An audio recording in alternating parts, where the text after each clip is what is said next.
you.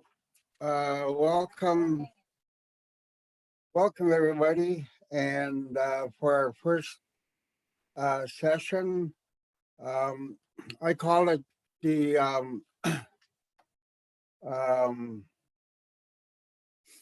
reconciliation language sessions. As the plan is to have um, a little bit of language. You have to excuse my talking because I'm dealing with Bell's palsy, and so I'm slurring my words a little bit. Um, so the plan is to be able to get the group at a comfortable place where you could use the Ktunaxa language uh, in your classrooms, or think about it during the day, kind of thing. And I call it a reconciliation package. I do another language session which is more in depth, very, very in depth lesson with a different group. So to start off with, I'm going to get started right away. We only have an hour and a half. So I'm going to read you the creation story, which is on one of our tribal maps, where the boundary of our Ktunaxa territory is. So I'll get started here. Can everybody hear me pretty good? Okay. In ancestral times, referred to by the Ktunaxa as the animal world, there were references made many times by the Creator to when there would be a Ktunaxa, or people, or the two-legged. At that time, there was some disturbance caused by a huge sea monster known as Yawonik, who killed many of the animals. A council was called by the chief animal, Nasmukjin. Nasmukjin was huge. He was so tall that he had to crawl on his hands and knees, for if he stood up, his head would hit the ceiling of the sky. It was decided that the Yawonik, the sea monster, had to be destroyed. A war party was formed. Yawonik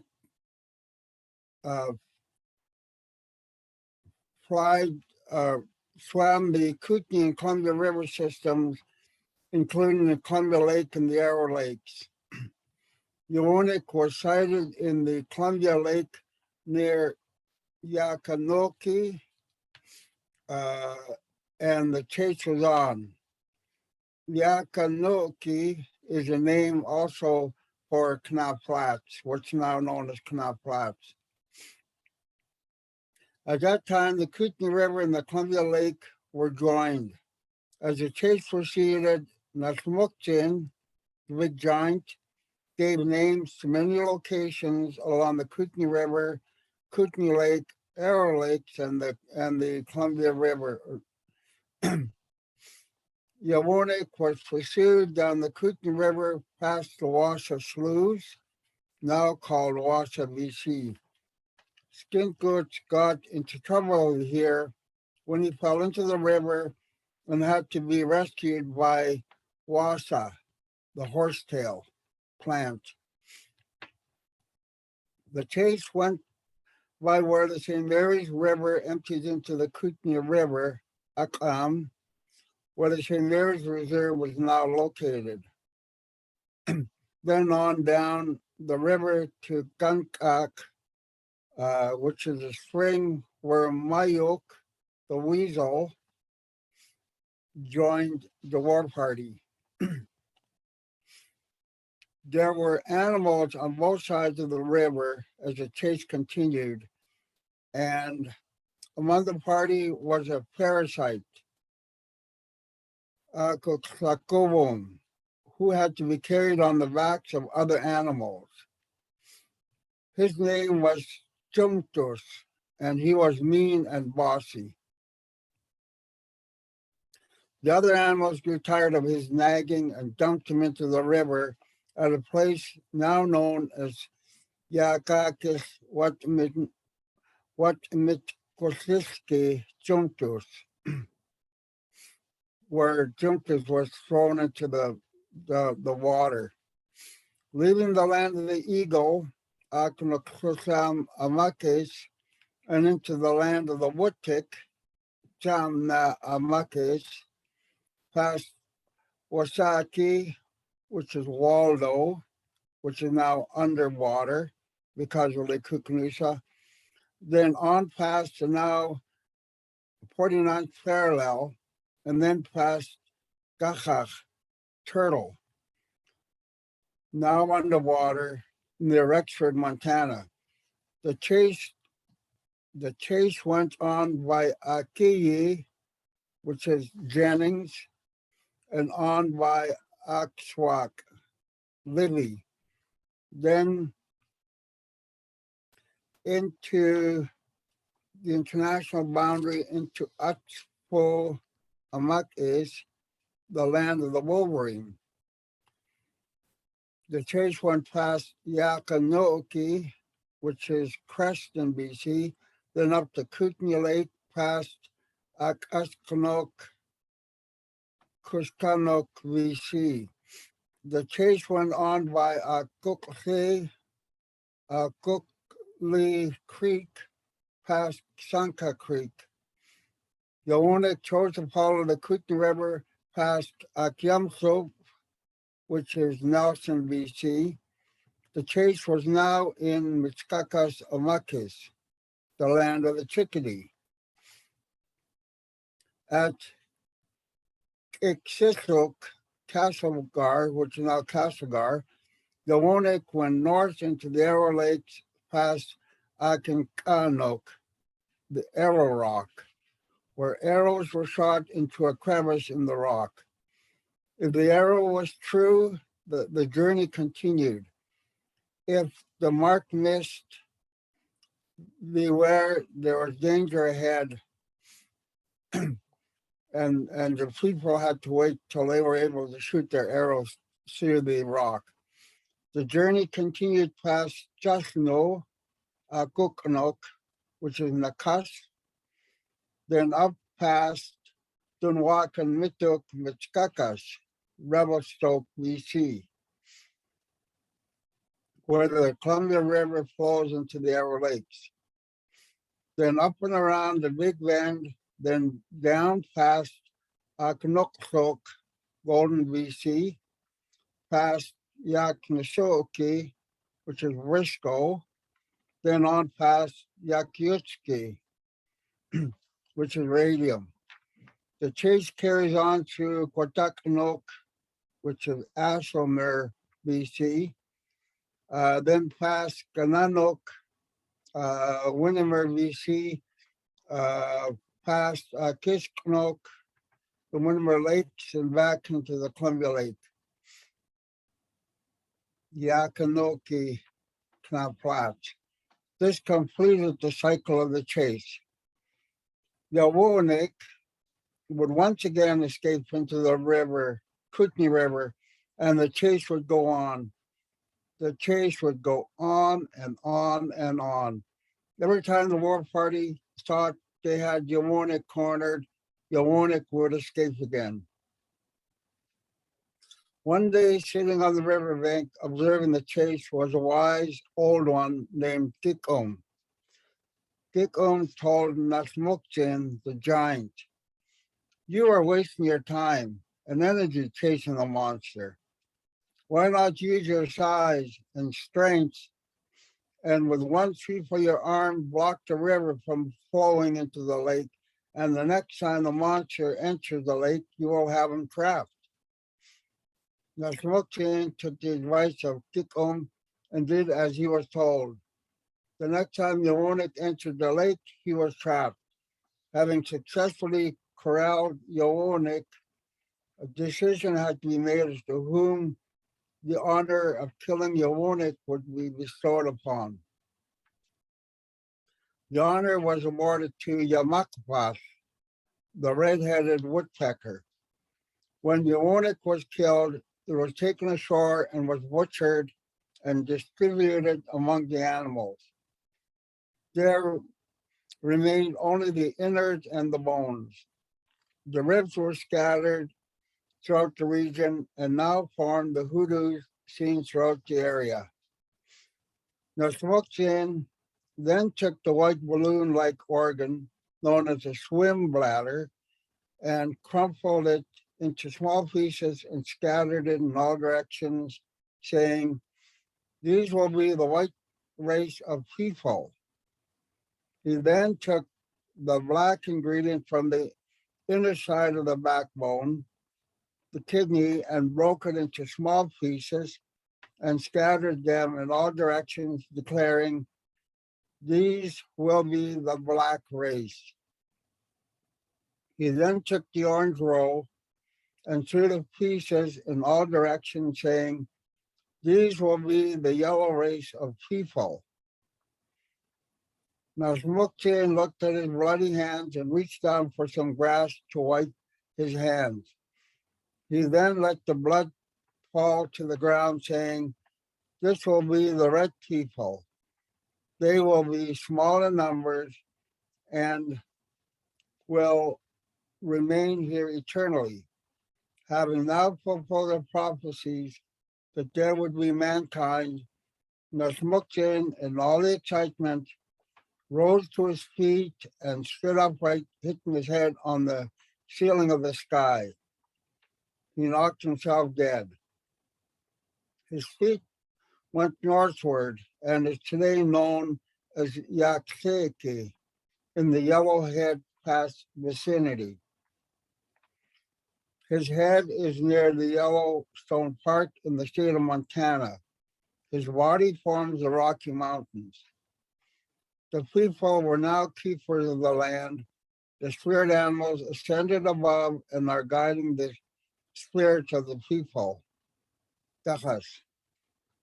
And this was as told by Ktunaxa, who was an elder by the name of Wilfred Jacobs out of the Crescent community. Okay, so that is the Ktunaxa creation story. Usually my version is very, very short.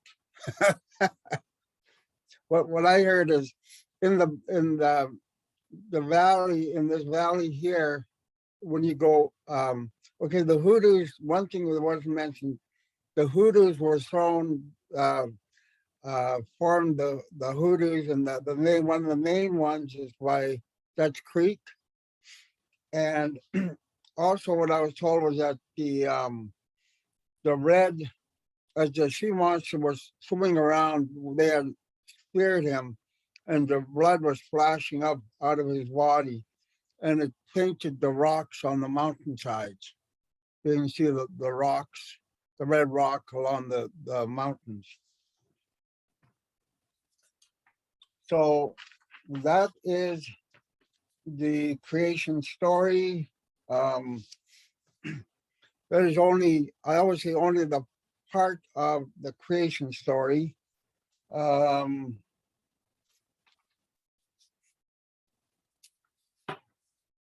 what I've done is, let's see, the participants out of the Cranbrook area. Cranbrook is called Akiskaksit. Akiskaksit means two valleys coming together. So what I would like you to do is write down phonetically what you think what it sounds like to you. Akiskaksit.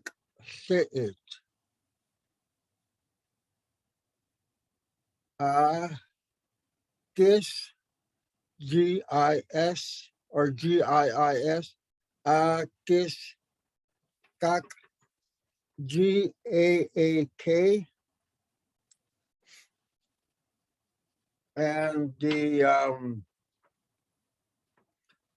it's a Bard. It's like a telephone pole, like the Bardell. We call it the Bard L. It's a L with two little lines going across it in the center of it, towards the middle of it. It's called a Bard L. Akis kak se and it. But usually I spell it THL for se. THLII. Akis kak se, and then IIT. So that's Cranbrook. I believe there's people from living at Claremont in this group, and that is Ktunaxa. GTHLAA, Ksa.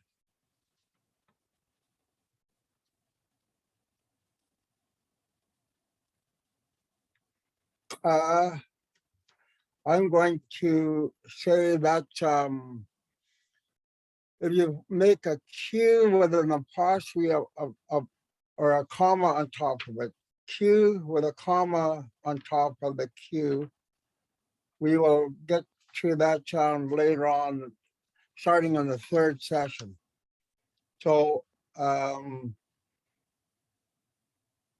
Q with a comma above it, and AA,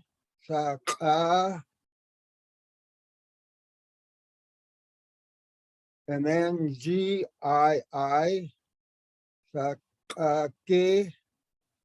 GII. Next part is NOK, NOOK.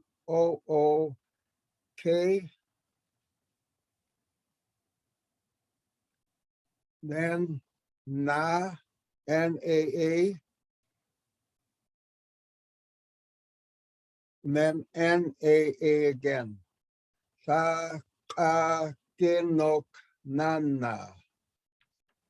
And that means little rock jutting out of the trees.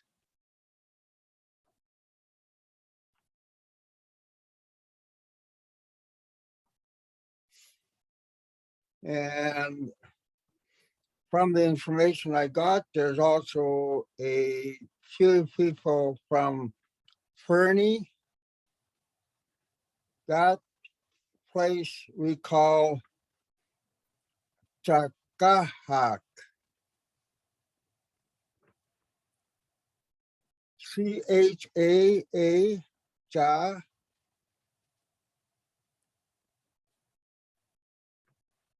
QAA, Ka. If you make a note by the Q or put an arrow to it, it's like when you say seagull, the gull, that's our Q. That's a Ktunaxa Q. So Chaka Hak, HAAK, Chaka Hak. And that's for Fernie. And that means deep in the valley. Deep in the valley. I have another word for Fernie, but it's a little bit bigger. I'll give you guys the easy one. So, okay, okay, I forgot to look up Kimberly here. I know that is, let me just see here.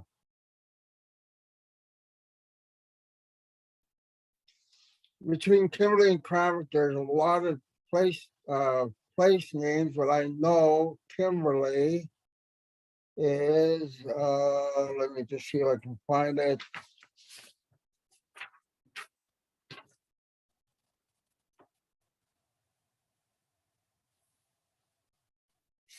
I'm always doing different projects, and I've got the place names from Golden all the way to Cranbrook uh, that I pass when I go to Cranbrook, and I haven't got one done from the Washer Bridge up to Kimberley.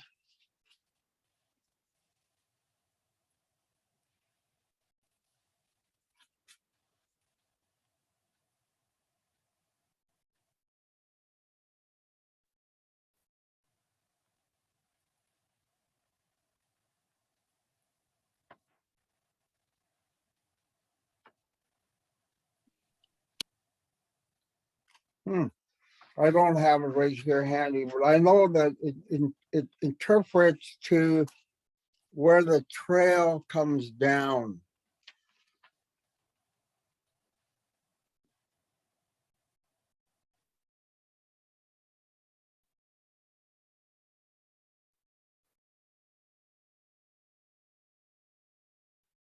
I'll have to find that for next week.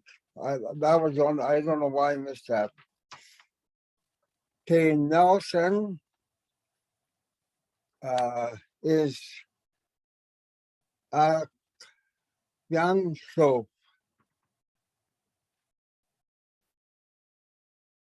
There's a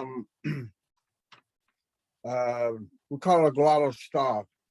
Uh, it looks like beginning of the word. It looks like a question mark without the dot in the bottom. That's called a glottal stop. So glottal stop A Q. I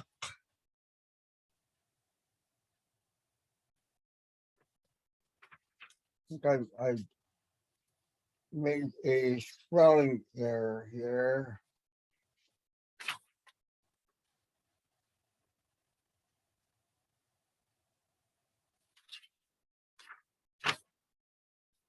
YAAM.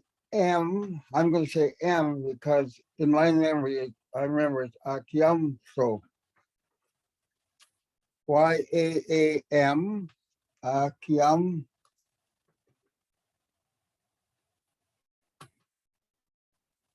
And then THLOOT.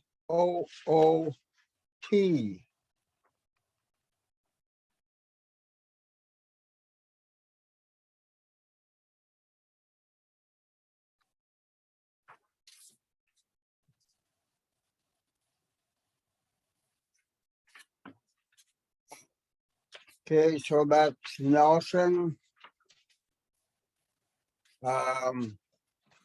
In Vermeer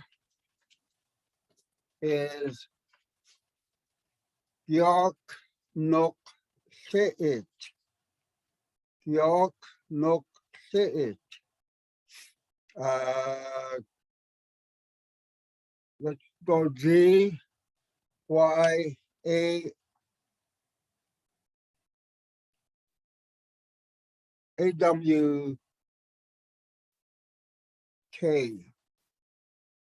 York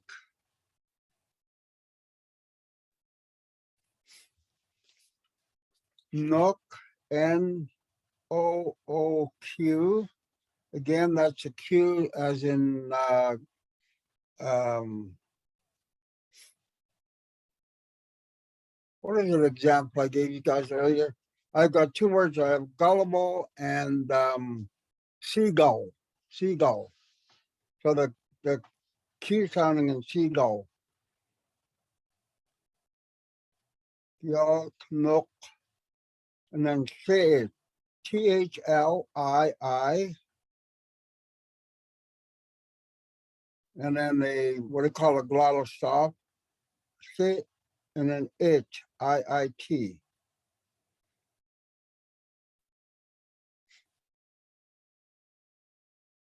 which means the prairie up on top.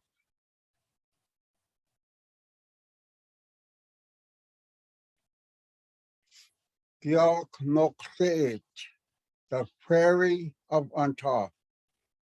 Back in the day before Ingmere was there, there used to be a little prairie, an open flat field.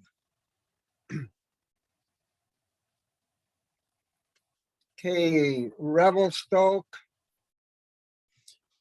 Ktunaxa, Michkakas. Just because you have a longest word out of everybody, I don't want you moving out of Revelstoke. So, okay, Ktun, Gtoon,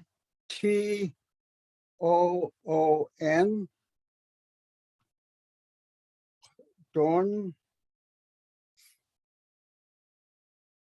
Wa, WAA,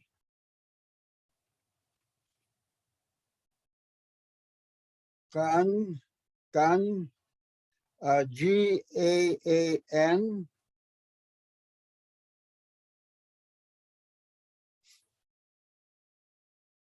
May, MII, May,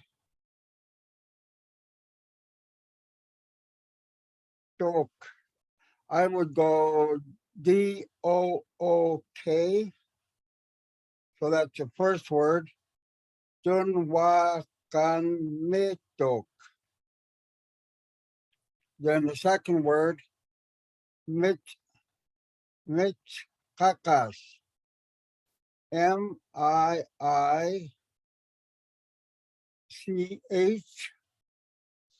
Mitch Ka QAA. Again, that's a Q in seagull. And then the ending QAAS.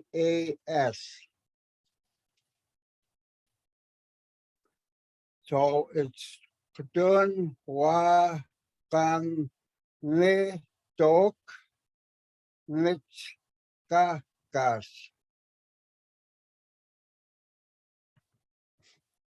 Which means where the Michkakas River comes out. And so that is a hint as to, where the Chickadee River comes out is what that means. So that gives you an indication, a hint as to what the Ktunaxa called the Columbia River was Chickadee River. So that's what that Revelstoke is called, where the Chickadee River comes out.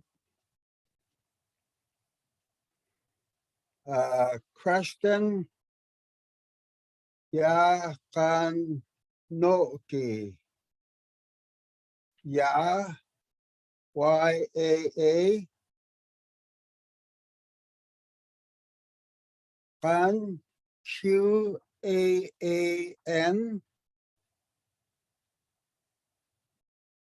That's the first word, Yakan. Second word, No, NOO, with a glottal stop, which is a comma. I use a comma. No, which means a glottal stop is is if you're if you are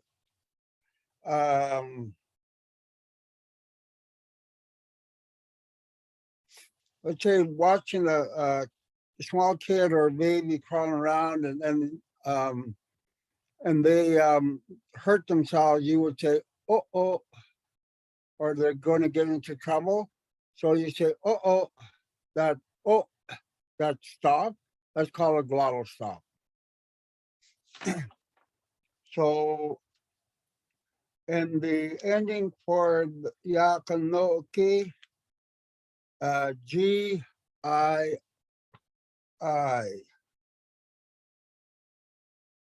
Yakanoki means where the rock cliff is. Where the rock cliff is.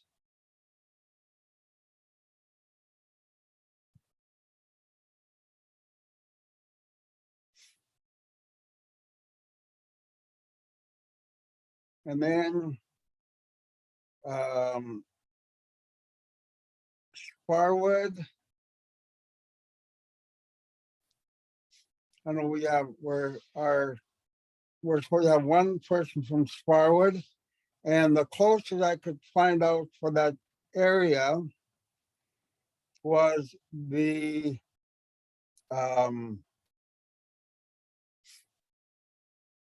called the Sansa Paski Akma'is, which means the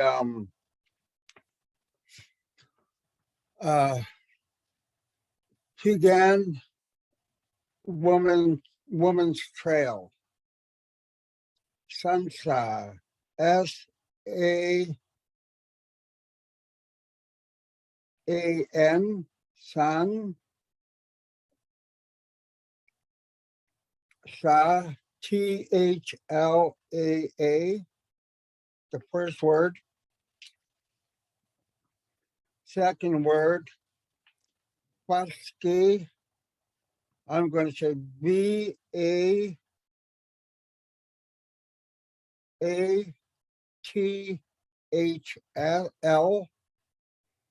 VAATHL, Paski, KII. And then the third word, AAK,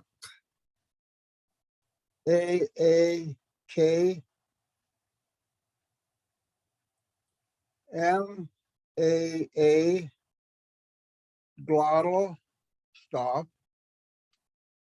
to a comma, or apostrophe, sorry, IIS, Akma is. Sansa Paski Akma is. That was the closest I could find. And what the history on that Sansa Paski Akma is, the Pigan Woman's Trail, is that one of our Ktunaxa women were captured by the Pigans, and she was over there and she was lonesome to come back home. So that was the trail that she came back. And then she came to the Elk Valley and then through out to White Swan area and came out that way. So that was Sansa Paski Akma'is, Pigan Woman's Trail.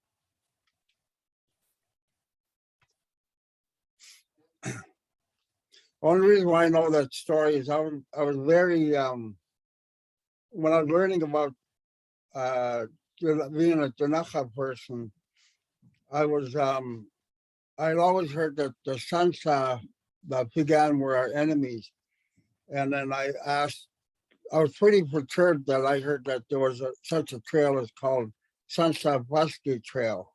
So I asked my mom and dad, I said, how come there's a trail named after those Pigans? And so they told me the story. That's why I know it. And then the last one that I have is the Castlegar participant. Castlegar is Ik Sisok. Ik Sisok. Would be hard K, the hard K, like if you say kick, it's a hard K, kick. So KIIG,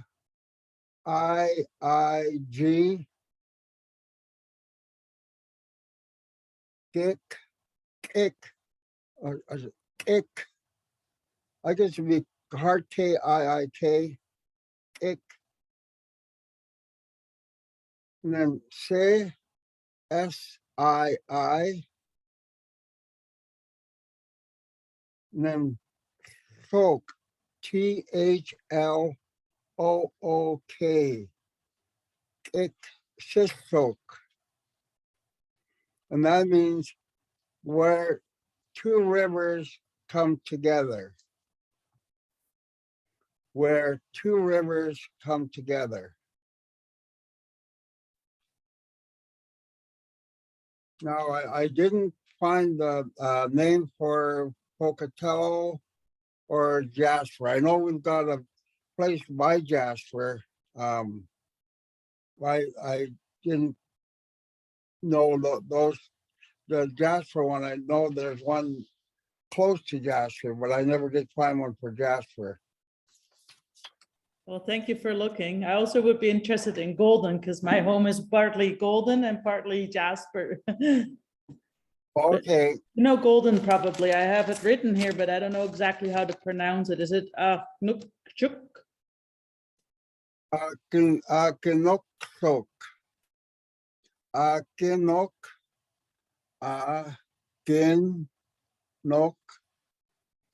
Ktunaxa. THL. Soak. Oh, okay. Thank you, Alfred. And that one is called the White River. It's named after the what's the big river that comes down there? The Kicking Horse River. Yes, the Kicking Horse. It's it was because the river was white and the muddy water was making it look white as it was tumbling and rolling down the, so that's what that Ktunaxa means. Oh, cool. Thank you. So that is, I'm always thinking ahead. The only reason why you guys got these words is eventually you guys will be saying, I come from, or I live at, and then these are the words that you would be using. I come from Cranbrook. I'm a pretty strict teacher. Once you get these words, you guys have to learn them because I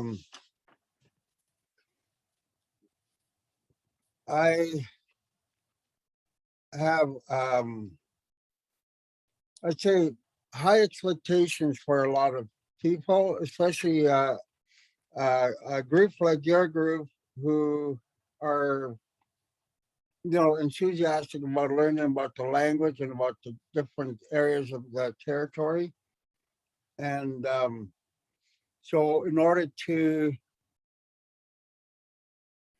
I want to say, impress some of our Ktunaxa people, that you will be able to say that, eventually one of the sentences is going to be Hu Kaki Kachi, and then you would say the word you got tonight. So, but that's for a later one. We're not going to jump into that. And the way to look at it, the creation story, that's only part of it. Because of the residential school era that we had to go, 3 generations had to go to, there were a lot of the different stories weren't told to me. So that's why I learned the language, or was trying to learn the language and trying to understand it. And so that I would know some of the stories. And the another character of our legends is I don't even know what he would look like, but his name or its name was Yawukikam, came from the water, is what it translates to. And he was the one, his grandmother was Toad, or Frog, I should say, grandmother Frog. And so Yawukikam was the one that got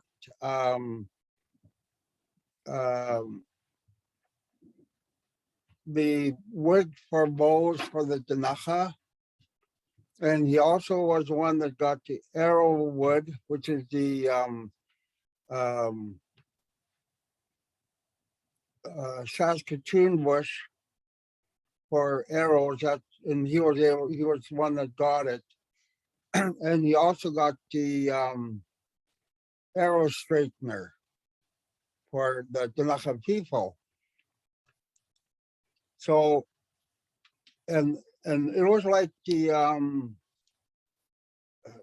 very similar to the story of I can't remember the character who goes around and he's got to go through the different challenges. One of the legends, the one that killed Medusa, who was that?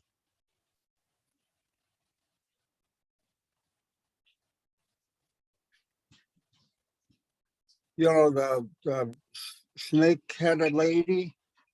That Hercules? Yeah, yeah. Yawakikam was very similar to that, in that he had to go through so many different challenges in order to achieve what he wanted to get. And a lot of times he had to be, I'm going to say, one step ahead and be able to trick his way.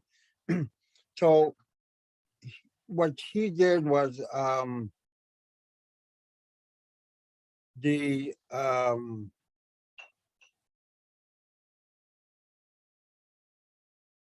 think it was the Saskatoon bushes were by Yakanoki, which is the Crescent area, and then in that one there, he had to go through two words that were spaced apart as he's going into where the Saskatoon bushes were. He had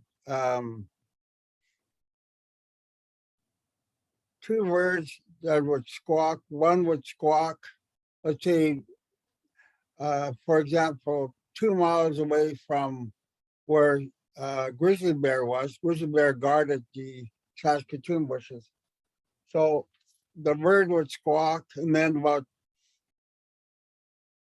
let's say that one was 3 miles away, and then the next one would squawk at 2 miles away, and then the beaver would flap his tail at about a mile or half mile away from where grizzly bear was. So that was grizzly bear's warning system. So Yawakikam was half advised by his grandma, Toad or Frog, that he was warned about these trees. So when he got there, he talked to the first bird and said, "Don't make noise until I come back." I'm not too sure whether he, how he was able to do that, but the bird agreed. He went to the second bird, said the same thing. Second bird agreed to what he said. She wouldn't make a noise till he was coming out. Then he got the beaver and got the beaver to agree that he does not flap his tail, warning the grizzly bear until Yawakikam was coming back out. So that was our stories of how we got some of our stuff. Yawakikam also went up north to, we'll call it north, but to around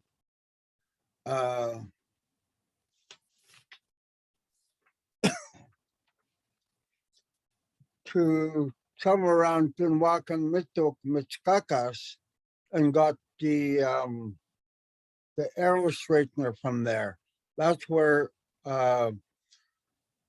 Ram Bighorn Chief Ram used to live up in that area.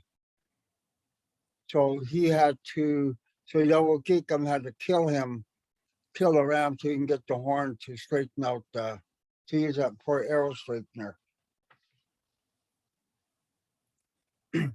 Now, I don't have a clue how you use horns for straightening arrows, but that's what our stories go. So there are a lot of more different stories for our creation stories of how things became. So, it's one of those things where I don't think we have anybody that knows the whole story, but it's really interesting. I keep learning about it as years go by. I keep learning about it.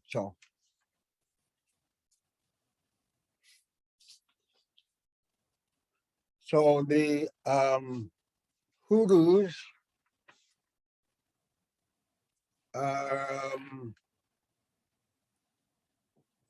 are called in our language Ya Kino Kaki. Ya Kino Kaki. So that's the Dutch Creek hoodoos is one of them. And it's YAA, Ya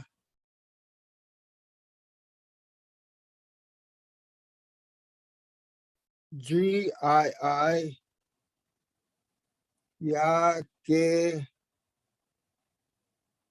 No NOO,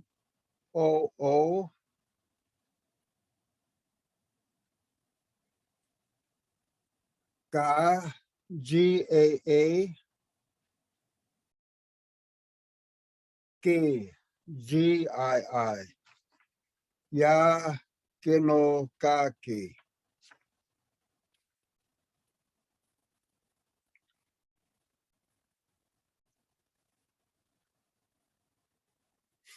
A lot of the place names were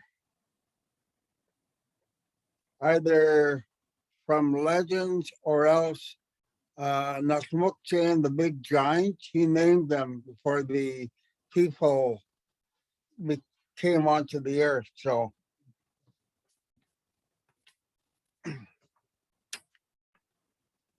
are there any questions? I have a question, Alfred. Hi, it's Monica from Nelson, and I missed what the word Nelson or what the word for Nelson means. That's really good because I forgot to tell you what it meant.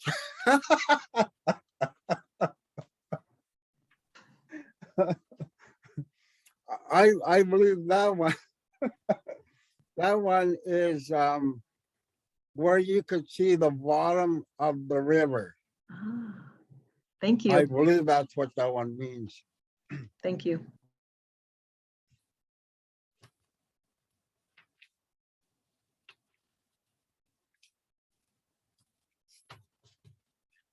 Really, that was a test to see if your Nelson group were awake.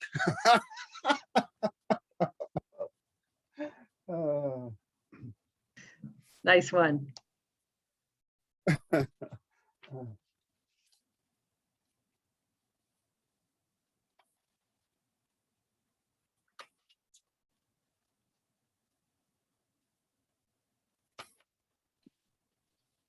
Alfred, it's Patty and Kimberly. I was just wondering, what is the meaning of Kimberly? I missed that. I have to find the word for it, but it means where the trail comes out or comes down. I got it somewhere in my notes, but I didn't find it in my Mana.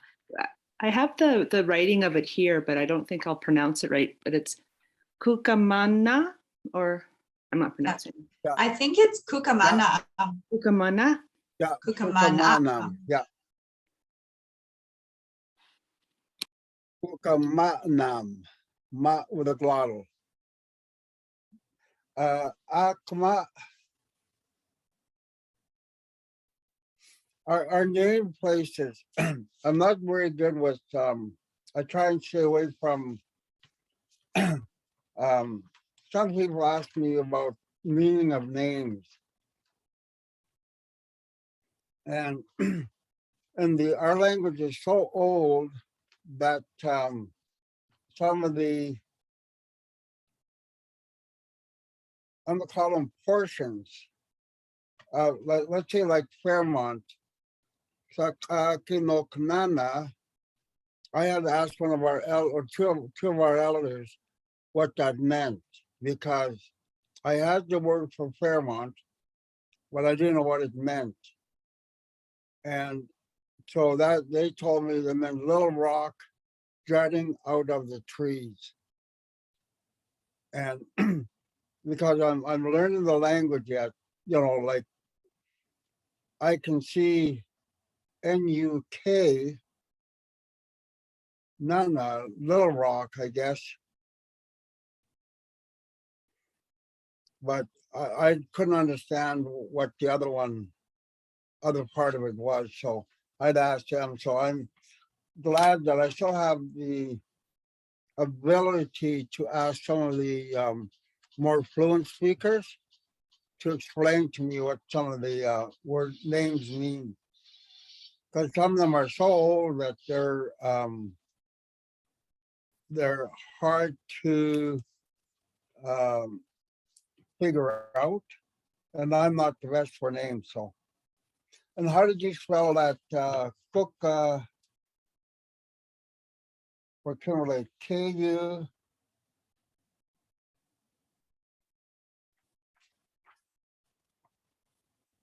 Laura, you had a good spelling for it.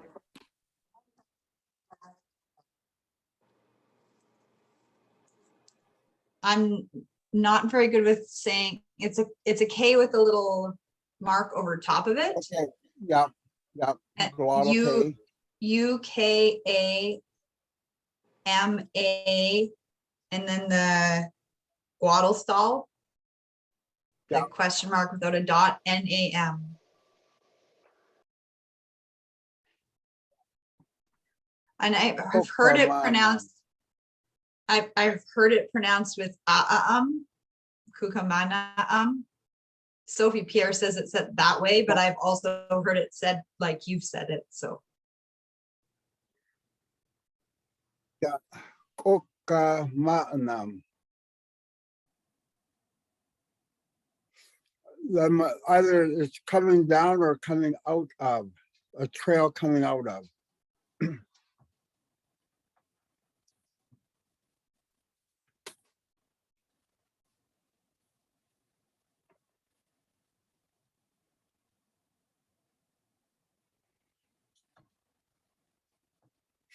So then we also have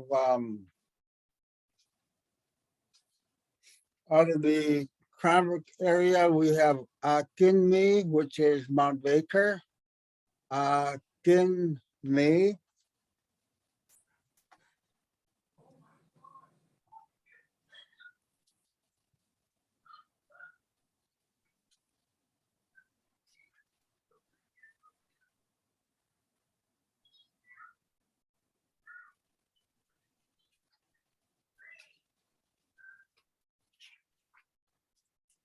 Then it's Kinme.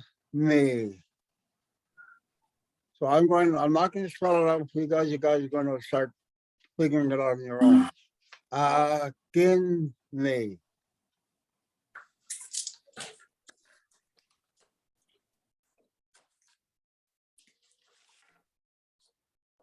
That's for Mount Baker.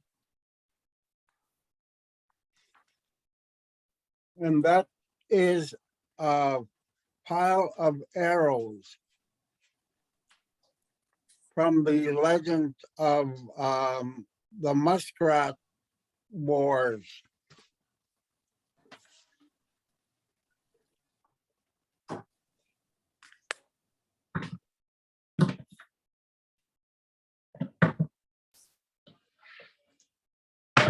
And I think there's a place, a mountain there called Cranbrook Mountain outside of Cranbrook.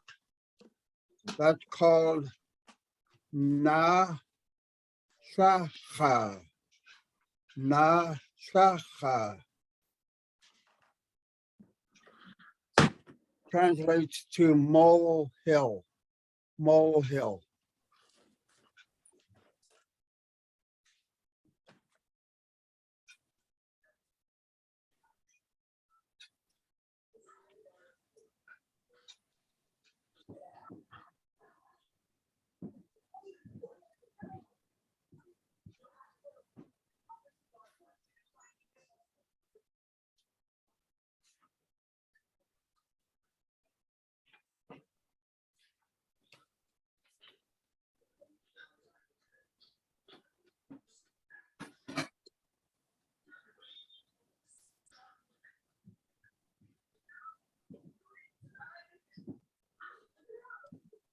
Alfred, can you say it one more time? Ktunaxa. Ktunaxa. Molehill. That's Cranbrook Mountain. Thank you.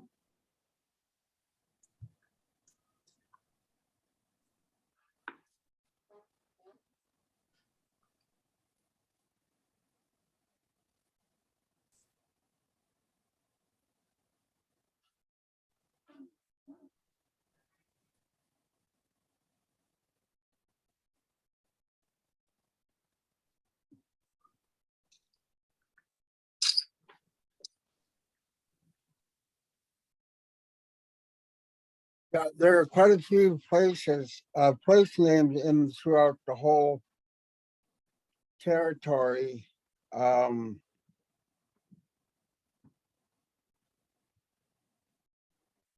and I know that one of my projects that I would like to, and I've been trying to get some of our members to, or one of our members from each community to, as they're driving, let's say from their home community or even around their home community, and they would place the names of the place names as they're coming in towards Cranbrook. Like I've done it from Golden through to, I think I got as far as it's supposed to have been to Cranbrook. I noticed my notes only go to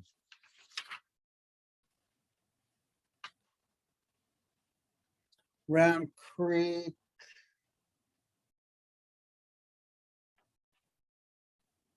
I know I went further than that, so it must be an old copy.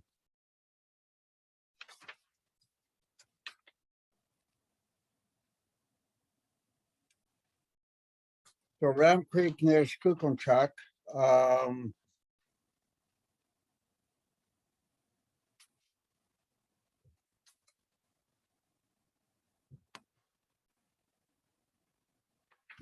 Yeah, that's right. I thought I had a more up-to-date one than that.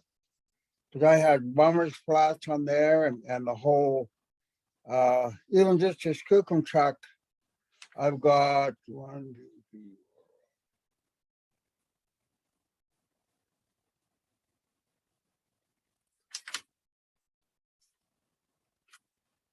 probably about 50 names already.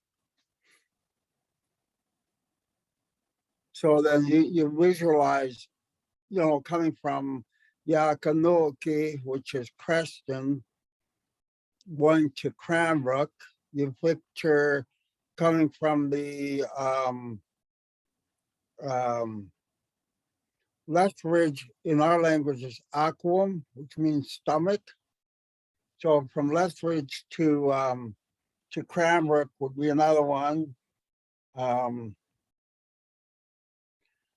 Uh,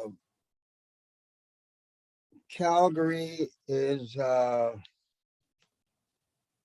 elbow, which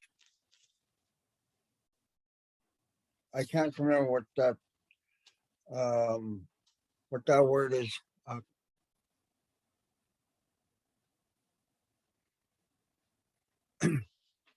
Yeah, I can't remember the word for elbow. So all the different, and then not only that, then we have also the our communities down and around Elmo, Montana, and there's another group of Ktunaxa around Bonner's Ferry. So we've got, all those different name places that we have in those areas. And a lot of them are pertaining to legends and that were named way back. I don't know how many generations that would have been.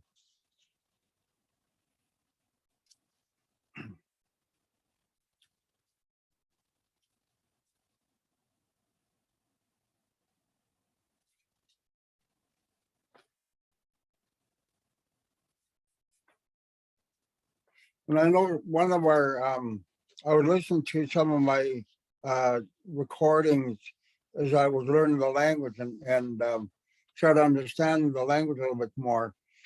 That Nasmuktin was the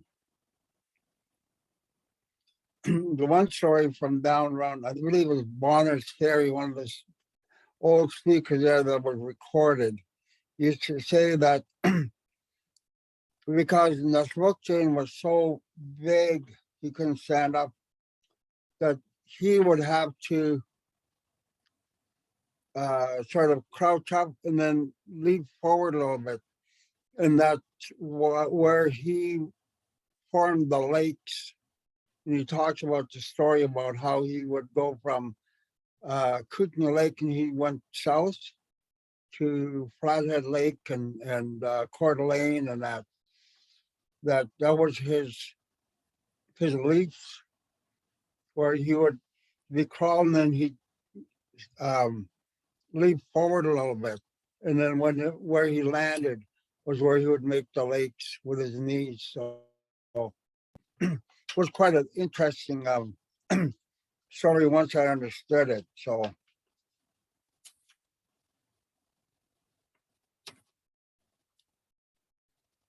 okay, there is we've got about another,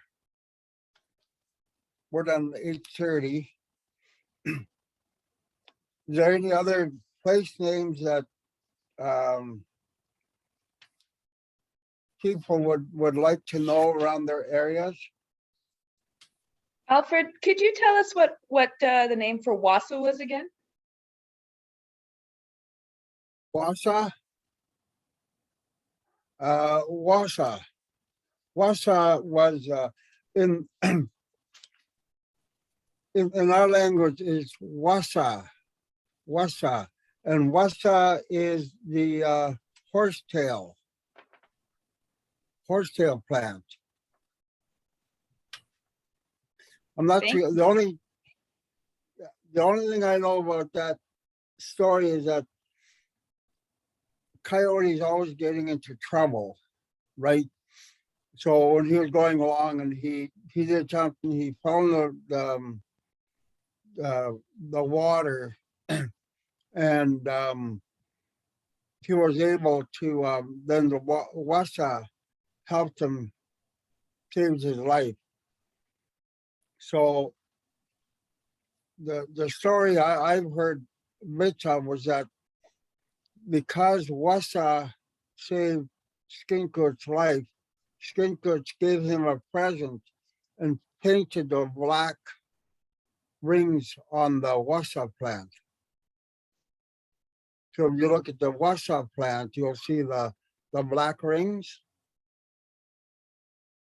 So that's what his present was to the horsetail plant for saving his life. Thank you. Alfred, we have Mardell is asking about the differences in Tobacco Plains, asking on how there's one for First Voices and the other one for First Peoples Language Map has it as the second. Do you want to explain why we have so many different words and different names for our locations? It might be a bit helpful as well. Okay.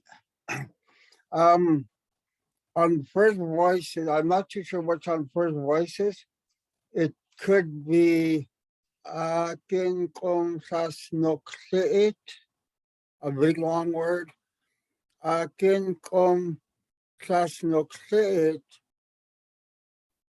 is the word or the name for the big long prairie that goes around the corner. So if you went towards the border heading down that way, you go down a steep hill, then you come up the steep hill heading south, and then you get into the field, into the farmers' lands there. All those lands have always been open for generations. So Akin Kum Sasnoksit is that whole area there. It goes right around, right down to Edwards Lake on the reserve.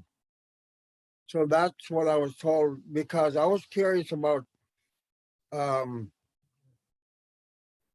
word Akin Kum Sasnoksit. And so now they use the word Yakit Aknoksit, I mean tobacco plains. The tobacco, why they're called tobacco plains is because back before the settlers came in and there was a type of tobacco that the Ktunaxa grew, and there's only special people that grew that tobacco. And I can't remember, I know that somewhere in my youth or at one point in time, I heard that Skincoach took that away. I don't know why he took it away, but that Skincoach took it away from us. So then he's supposed to be bringing it back. But that's why Yakit Aknoksit is tobacco plains, the place where they used to grow the tobacco. Does that explain the question?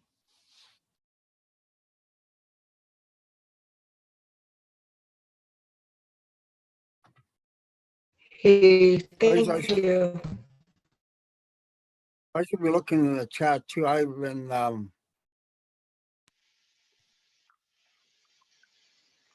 Hi, Alfred. Yep.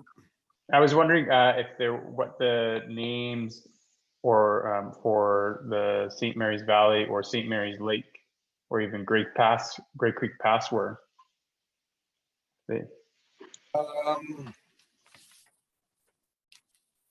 I'm not too sure about Saint. Let me just check here.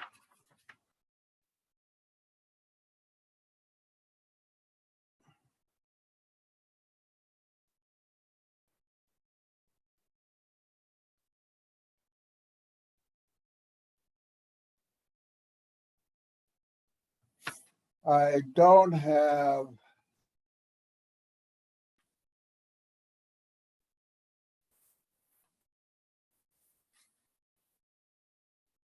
either of those. I know St. Mary's Lake has a name for it, and then I'm sure the Earl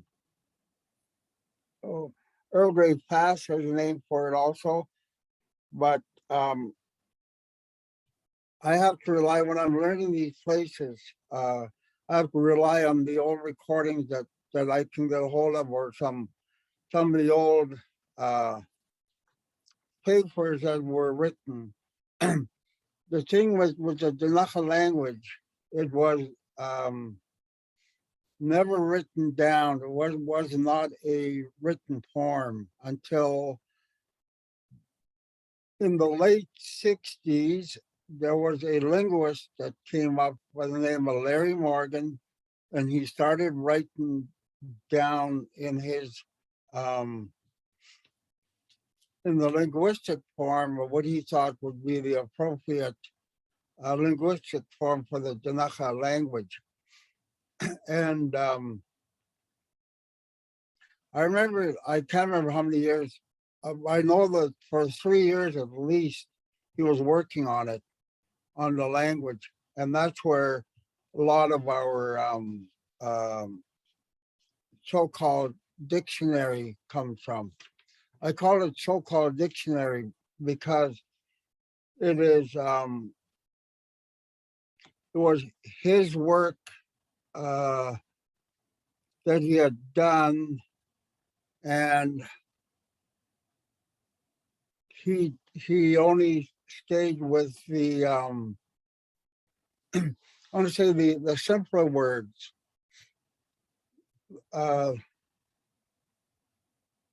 like let's say the name for, let's say Fairmont, I will go back to Fairmont. As a linguist, he never really broke that down into pieces. You know, like I knew Nana was little, Nook, Little Rock, but all the other pieces, he never really got into the depth of the language.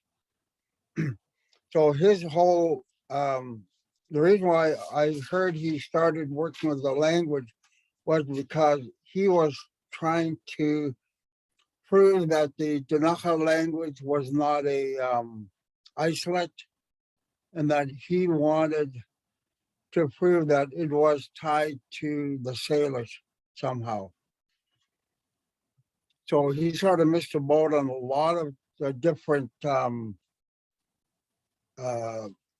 forms of, the language itself. That's why I call this a very beginner and easy language course, because as I'm learning the language and studying the language and breaking it up into pieces, I break it right down into trying to understand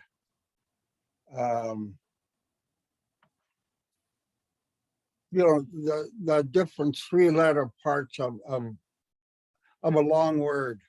So that's how our languages broke up. And he never did break it into those little pieces. So his dictionary does not contain the what I call the compound words that we have. You got the very basic words, and there's no what I call university words in there.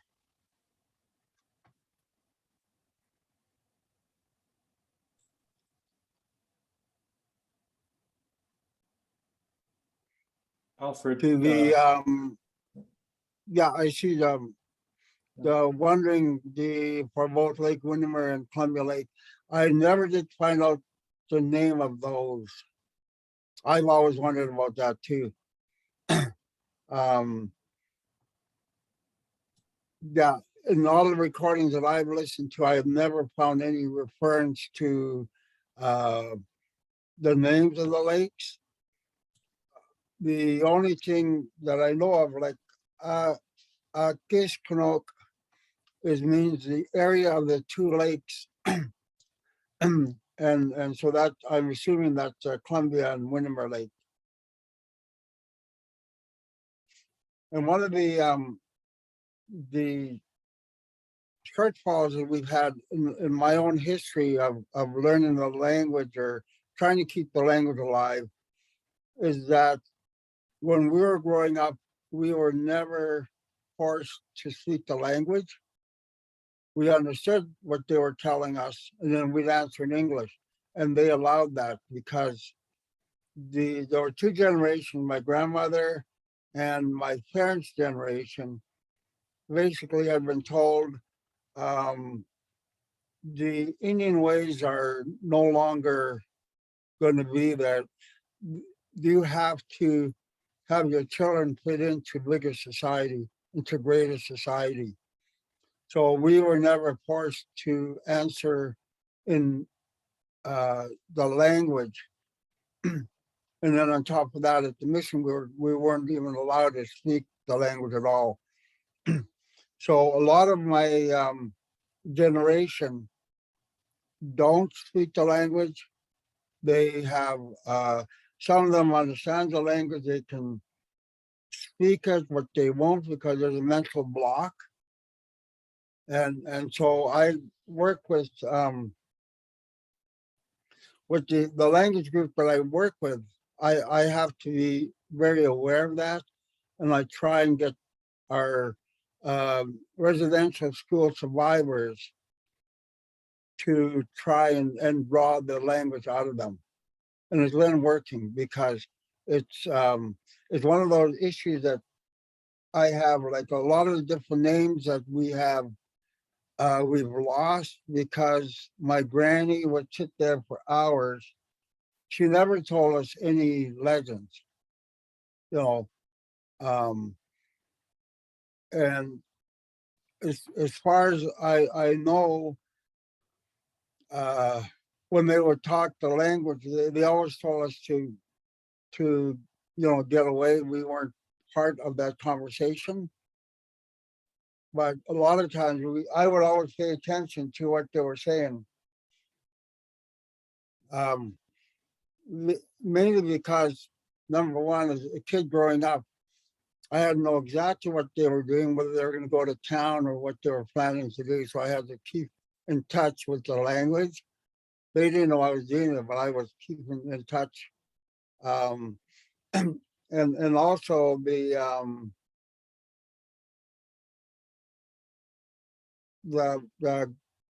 parents, our parents would always speak to each other in the language and that, but they would always speak to us in English. So they were, helping break that tie.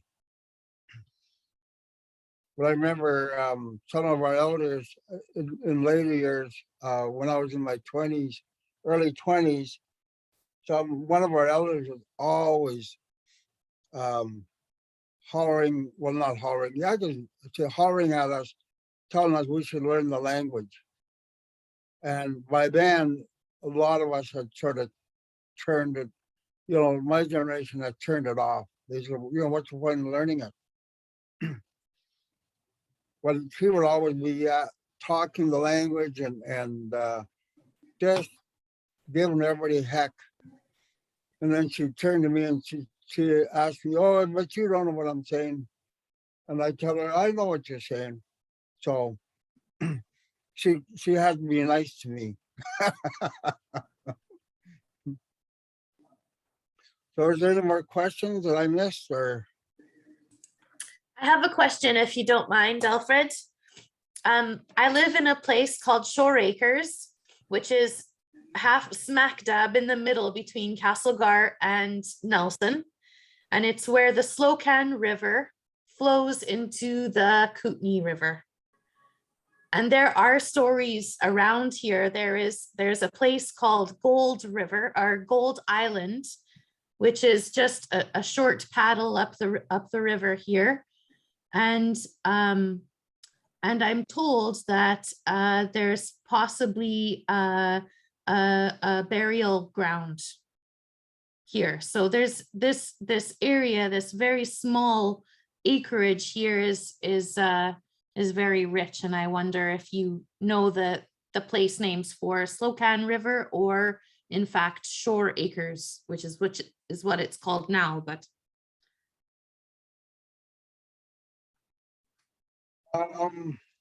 That I don't know. I would rely on the Yakanoki group because they're in our tribe. We had two different groups. We had the what people call the Upper Kootenay, were more land people. They were horse people, and they would go over for buffalo in on prairies. Then we had the water people. The old name for Kootenay River is Wo'o Aksmaknik Akinmitok, the water people's river. Wo'o Aksmaknik Akinmitok. So they would be the ones that would know a lot of that. I know I'm leaning towards learning about that area too. I'm just thinking Lakeshore. You said Lakeshore? Shore Acres. Shore Acres. I'll put it in the so chat. But I'm thinking here we have in our area here, we have a place called Yakunaki, which means I think it's close to shore. Yeah. Yakunaki means close to shore. So that possibly could be a place name for that area. But like I said, I don't know that the story or the legends of that area there. And I know there's one family out of Yakanuki community that knows a lot of those stories. And we've just linked up the last couple of years. We've started to talk and visit and start exchanging stories and or listening to their stories. So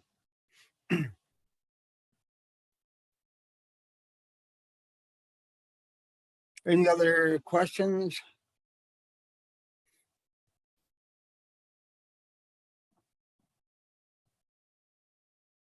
I have a question.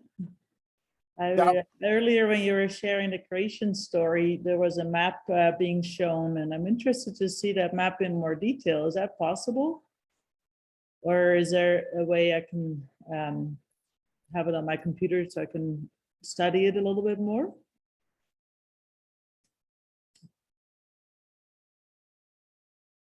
Sarah, that's going to be on the handout, right? It is on the handout. Yes, it will be on the She said, handout, and I can bring it up. You can- Yes, it will be on the handout, and I can send out a link to it as well. Okay, so I couldn't really hear you very well, but I think you said that's it'll being be, shared. So that'll yeah, be it'll good. be on the Thank you. handout. Do you want to, Mary, you're sounding like you're singing sweetly, so you want to use the the chat.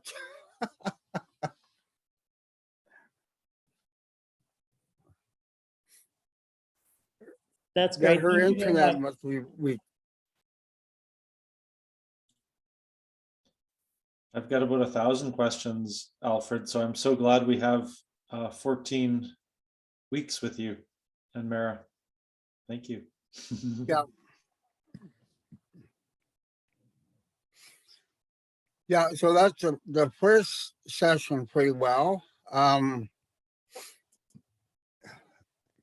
you can see, I'm always giving people some work to do.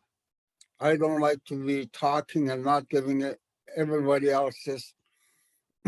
I have a one of my mottos or one of my sayings is I'm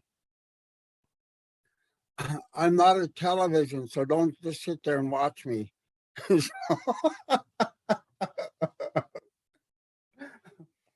like to see people's brains working. Well, I hope you enjoyed this first session, and if you have any other questions, just leave them. Mara's been taking any questions that we can work with over the week. So next week we'll see what we can get more into some of the place names.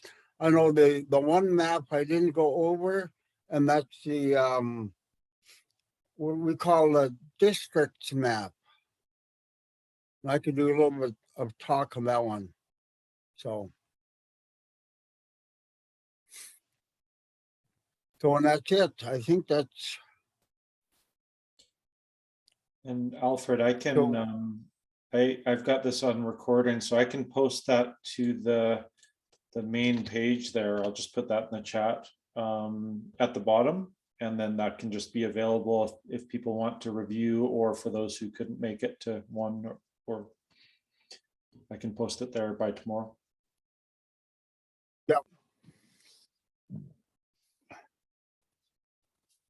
Okay, that's it. And we say Kisok just made it. Good night. Kisok GIISOOK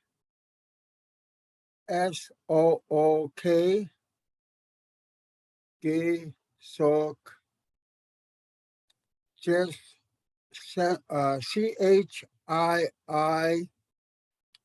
CHIITHL. Next part MIIYIIT.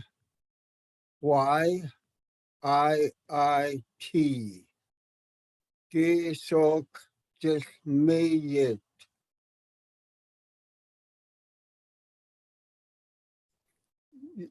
Yeah, you guys look like you guys are doing very good, but you guys have you're on mute, so I can't hear you.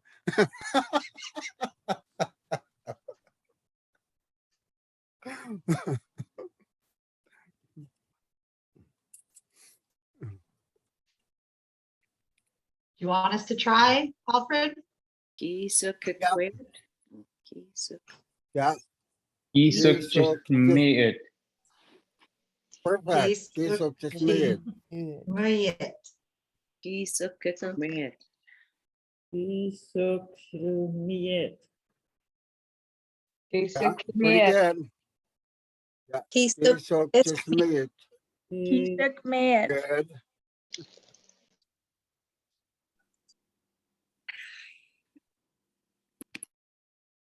All right. Good night, everybody. Have a great week. See you next week. Thank you, Alfred. Good night. Sukani. Sukani, thank you. Good night. Usakni. Sukni. Isok Mikikit.